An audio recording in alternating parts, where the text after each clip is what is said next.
Isang bakal, tinatad na kasakiman. Ilog na di-awit ng kalikasan. Ngayon lason na lang sa mga kabataan.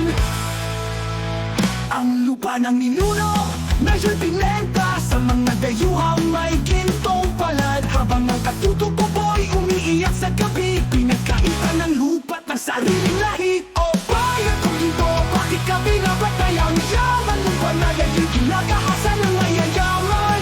Ang anak ng bundok, wala ng tahanan. Ngunit ang mga makapangyarihan, patuloy sa kasakiman. Ang gubat na dating tahanan ng buhay, ngayon abot-urog at walang kulay. Ang kanilang dasal sa hangin nakasulat, ngunit tinapunan ng pera, politikang bulok. May kontratang nilataan sa gabi, may lagay na tinanggap ng lihim. Habang ang mga luwadi kurot at etang niloloko ng pangakong napanlilang. O bayan kong ginto, bakit ka binabatay? Ang yaman mong panayay, ginagahasan ng mayayaman. Ang anak ng bundok, wala ng tahanan. Ngunit ang mga makapangyarihan, patuloy sa kasakiman. May problemang ilagdan sa kapimang kagubatan.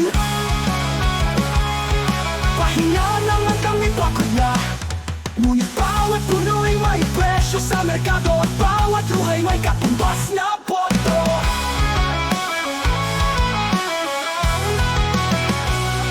O bayan kong ginto, bumangon ka naman. Ang kalikasan mo'y iyong kayamanan. Ang dugo ng katutuboy, huwag hayaang masayang sapagkat sa kanilang dangal may patasang lalaban. Ang bundok na umiiyak ay di na nag-iisa. Sa bawat pusong mulat, may panibagong sigla.